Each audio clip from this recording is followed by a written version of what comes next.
I'm Kaeli. I'm Cooper. I'm Anna. I'm Ellen. Oh, hello. I'm Emma, and we're going to be teaching you about persuasion using the 4 R's of resistance: reason, risk, reduce, and representative.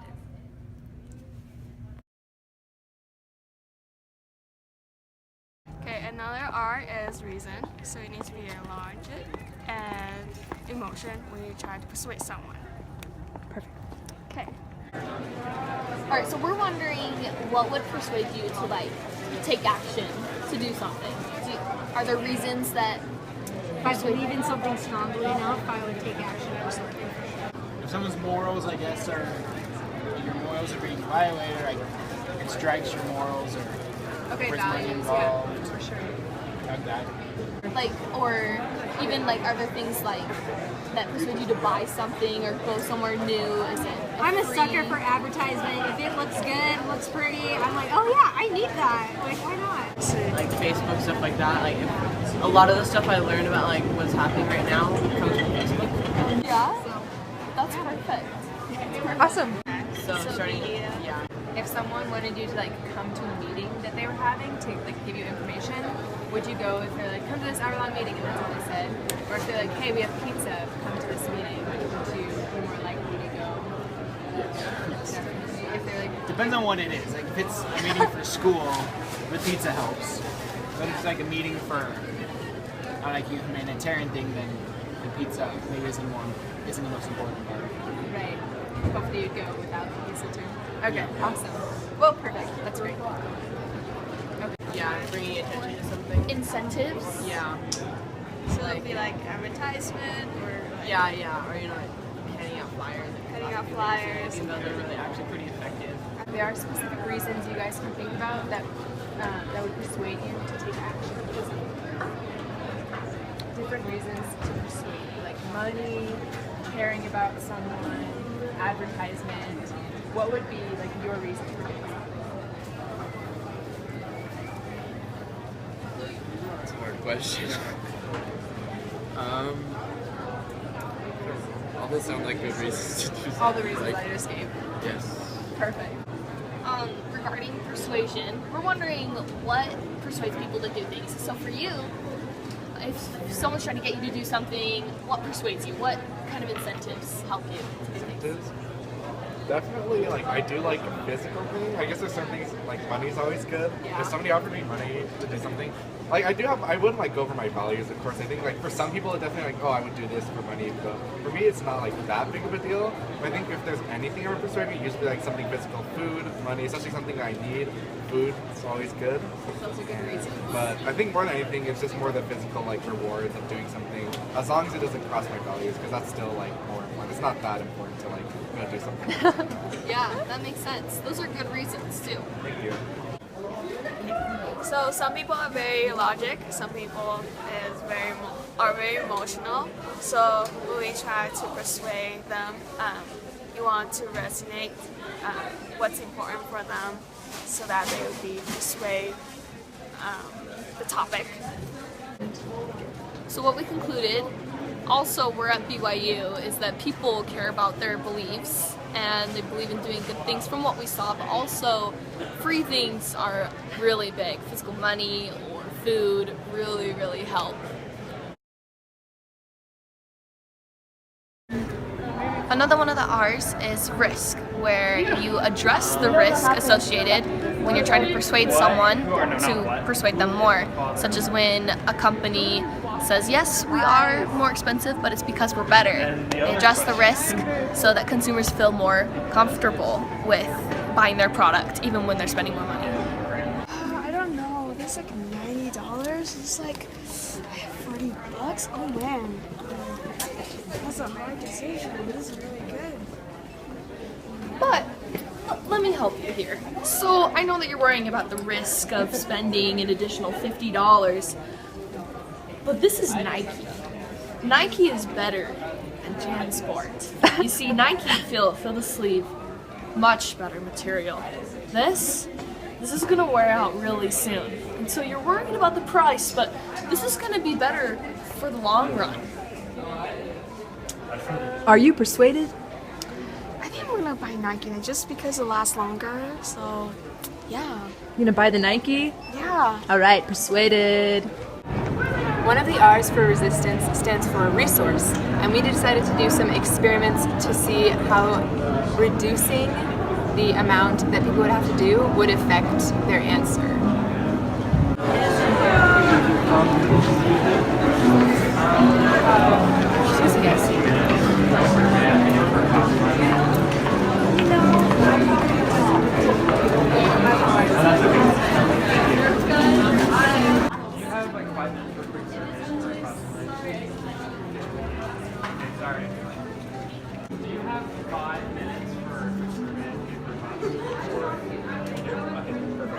Okay, do you know what number of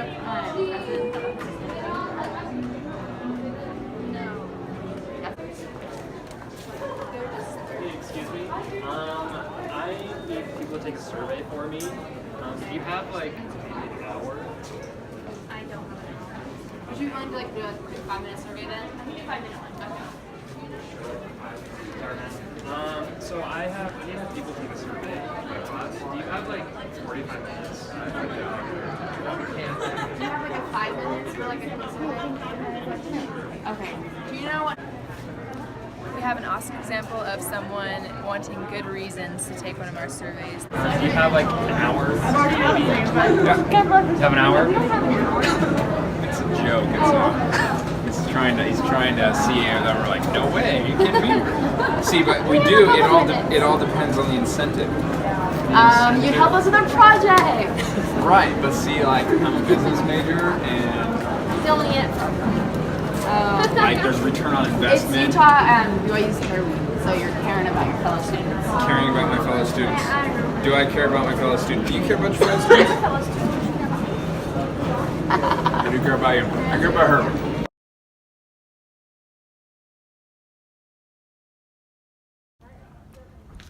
Well, hello. One of the first R's is representative. That means you have to have a good first impression. They need to like you, and they need to be able to trust you. Okay, so today we're gonna do some experiments and see what people trust.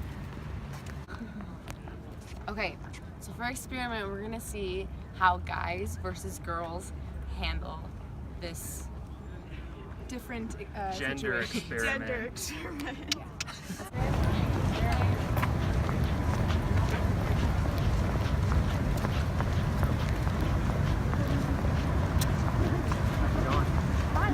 Hi, what's your name? Stephanie? I'm Cooper. Where are you from? Virginia. No, I'm sorry. Awesome. Well, nice to meet you. I feel really bad. Oh, how are you? Good. Why wasn't my hand?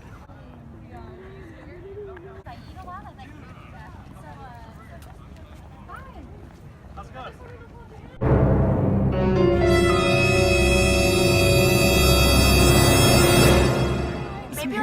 Wait, happened? That guy was married, so when you go to grab someone's hand, make sure you check the ring.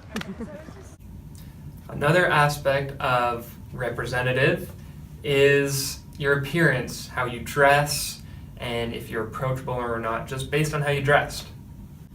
Okay, so our first example right here, we have Kaeli wearing a camo jacket with the hood on and zipped up all the way. She doesn't look like a very trusting individual. However, over here we have Ellen, who's dressed nice, looks like she's going to a job interview. Just someone who looks very trusting and someone who I'd rather be friends with. Oh. All right, so we got some two friends here, and I just wanted to ask you guys a question really quick. When you meet someone for the first time, and can you just tell us about, when you trust someone, their appearance, like their clothes and what they wear, what makes someone more trusting than someone else, just based on what they're wearing? Well, I had a lot of experiences like this on the mission. Sometimes we'd come across people that had no shirt on, really long hair. We just had to question a little bit. But I feel better if they're dressed more nicely, or Yeah, just right, how yeah. I would dress. Or, Actually clothed. Yeah. Do you have any like experiences or something around here? Not really on your mission, but just kind of around BYU, around here, this area. I have like around Center Street. Yeah. Just some. Yeah. Like what do you want to? I don't know. You see people without wearing their shirt Oh on no, Center no, Street no, not or like anything? that. But I've seen it. Yeah. But he was homeless, so. yeah, like more like homeless Okay. people. Yeah. So. Like as far as like BYU goes for like professors and stuff, if they're not like dressed professionally, it's kind of like, I don't know, like, especially, I don't know, if they're like talking about stuff that you know isn't true and they're not dressed professionally, then you're definitely not gonna like take them as seriously. Right. So you kind of think, yeah, they're not taking their job as seriously Yeah. as you want them to. Yeah. Kind of just based on how they're dressed and they're appearing that day. Mhm. Okay, that's cool. For the first half of this video, we talked about how people are resistant to persuasion and what you can do to help that with reason, reduce, resource, risk, and representative. And for the second half of the video, we're going to teach you how to write a persuasive presentation using the persuasive formula and tests. So the first thing we'll talk about in our persuasive formula is creating interest in whatever you're talking about, because it's very important to actually connect the audience with what you're talking about, or they won't care. You have to remember to apply what's in it for them and think if it was you, like, why would it matter? Or maybe you're really interested in rollerblading, but is the audience gonna want to spend $50 on something they've never even done unless you persuade them why it's important and why it would be meaningful in their life? And that can work in any sort of situation, not just rollerblading, but anything you want to persuade them to do. For example, to create interest in using an app like Tinder, trying to get people to use Tinder, you might tell them that it's like a game where it's like swiping back and forth, or it's, if you're talking to more analytical people, it's analyzing all the different information and their faces, or you could use a multitude of reasons as to why people should use Tinder, but you just have to think of your audience and what would appeal to them. So the second part of formula is state the problem.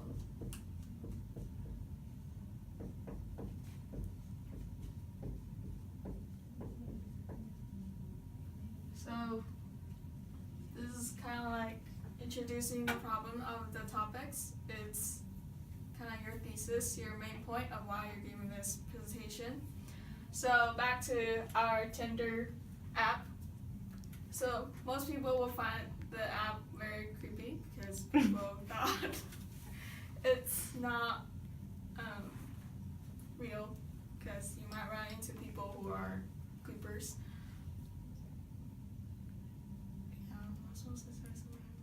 So even though we have all those problems, but we're still gonna find solutions. Why Tinder is still a good tool to find your date. Okay, so the third item in the formula is giving evidence.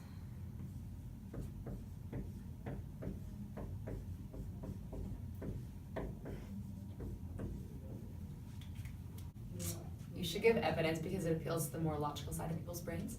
And so, for instance, Tinder, people are going to ask, why do I need to go on Tinder? Why should I do Tinder? And giving evidence, like statistical evidence, maybe stories, is that one of them? Different stuff like that. It creates more of a foundation that people can kind of start to see the picture a little bit better. For example, I actually do know someone that went to my high school that met their husband on Tinder. And that sounds kind of funny, but they met their husband on Tinder and they started going on dates and they actually have a baby now. So it actually works, and that's why people should go and use Tinder. All right, so number 4 is provide solution. That one, it's just kind of expanding on number 2, state the problem, just providing obviously a solution now to that problem. For our example with using Tinder, we stated earlier that, people, like some creepy people might be on Tinder, or maybe it's just kind of a taboo thing to use around. But from this evidence, step number 3, people have found love, true love with that. And even if you don't get married to someone, you can have good friends, you can get more followers on Instagram, at the very least. And so there are some good things that can come out of it. So our 5th and final step in the formula is our call to action. So when you're giving a persuasive presentation, you obviously want it to have some final effect. You don't want people to just come and listen and then leave and not do anything. So this step is covering that, our call to action. So for example, with Tinder, you might have everyone take out their phones right there in your class and say, everyone take your phones and download Tinder right now. And we want you to try it out. We'll give you the Wi-Fi password, you won't have any excuse, and we just want to try it and see how you like it. If you don't like it, you don't have to keep using it. So that might be a call for action. Something you can use to strengthen your essay would be tests, which is testimonial, example, statistic, and story. So something we decided that to kind of help you guys remember Tess. Tess is a little girl's name, so you draw a little girl and you do testimonial, example, statistic, and story. Woohoo! Okay, so the first one, testimonial. You can do things like a quote, you want something from like a credible source. You're trying to kind of build up your credibility kind of thing. And so you could do something like an expert says this or something like that. And so it's first building up the basis of your argument kind of thing. Like you have a strong basis and you know what you're talking about. Okay? And the second one, example, would just be kind of something like a simile or a metaphor. Something like that. Okay, the next would be statistics. And this kind of stuff appeals more to the logical side. So like you're gonna be dealing with a lot of different kind of people when you're doing your presentation. And so with tests, it's appealing to every single kind. It's appealing to those who are more left brain, more right brain, stuff like that. So the statistic is gonna be something like something believable that you can tell them that they're gonna be like, oh, okay, because certain things appeal to certain people. So some people will think the story is what's gonna sell out for them, like a believable story. Other people, it's more of the statistic. So that's why I have to do the statistic. And then the last one, like I said before, the story, which is a story. It could be personal, it could be something you've heard, but it could be inspirational, it could be funny, just something that helps it kind of build up your whole argument a little more. So to review everything that we've talked about in this video so far, we'll go over what we showed you when we were eliminating resistance.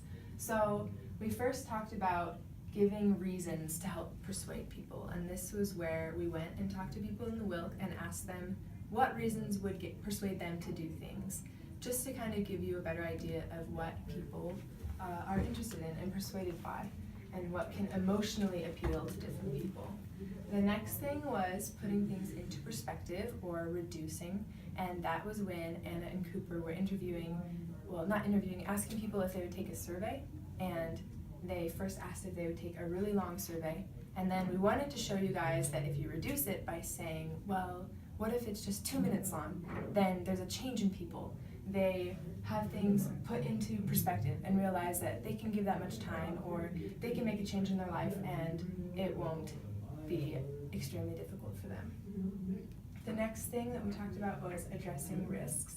And that was where we had Ellen in the bookstore comparing 2 different sweaters, trying to figure out if it was worth spending more money on a really high quality sweater, or if she should just spend a little bit of money and get a sweater that would last her just a little bit. And addressing risks is really important to help further persuade people to know why it is that they should do something, and not just keep these risks in their mind and not be fully persuaded. And then the last one is helping people to trust and like you. If you're not dressed in a trustworthy and approachable way, people might be less persuaded by you. And helping people to like you, you can be friendly, you can try to appeal to them, and be on their same level. There are a lot of things that you can do to represent yourself well. So those are just ways to eliminate resistance and help persuade people better. Okay, to recap the use of formula, so we talked about 5 things that you should have in your persuasive speech. So first is to create an interest. So not only the topic that interests you, so you also have to think about the audience and make sure that they also can relate to your topic. The second thing is state the problem. That make sure that, because that is basically the goal and the thesis of your topic. And so, for example, back to our Tinder app, that we said that not many people are actually going to use the app because some people might feel it's not trustworthy, feels it's creepy. So you want to make sure that. So this leads to the third element, which is give evidence. So make sure you have your resources back to your argument, and make sure not only you giving the evidence, but you also have to give your solutions, because that is what it leads to giving actions, call for action, which is the last one, for your audience can take away from your topic. We also wanted to recap how we went through tests. Also, the picture of the little girl is a good reminder. It stands for testimonial, example, statistic, and story. And this really builds your credibility and your connection with the audience, no matter what kind of people they are, because it attacks all kinds of people. With your testimonials, it gives more ethos and more credibility, because you're not just explaining things yourself, but you are bringing in expert advice or expert opinions. And then with the examples, you have to actually make your persuasion real life for people. It's not just something that you talk about, but that it actually works and that it actually can be applied in real life. And with the statistics, this helps people to I guess have a better picture in their minds of percentages and how many people it really does affect and help. And then of course a story. Stories grab people's attention. It helps them to feel what you're saying more within themselves, their emotional parts of people, which is always persuasive if you can attract the emotions of a person. And these don't have to be in any sort of order, but they are essential for persuading. Okay. In conclusion, we hope these kind of things help you with your persuasive. Remember to eliminate resistance, use formula, and test. And we'd like to attribute all this to our professor, and just say thank you for everything you've taught us. And without you, we wouldn't have been here today. So thank you so much.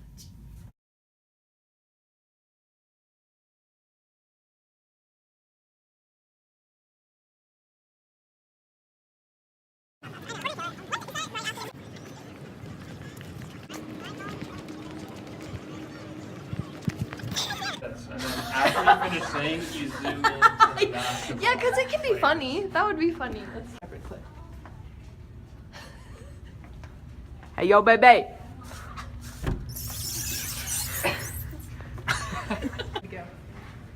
Okay. Now let's go out. Never heard of that. This is what you do. You're gonna practice on me, okay? I'm your target. No, because. And I'm. What? Look that way. Look up. Oh, you didn't start yet? You're gonna tell me when? Like, oh, hello there.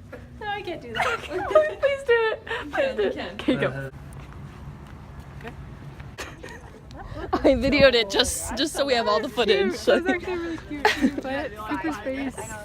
Like, where is it? I have it. It's just, Good luck with 4th. oh.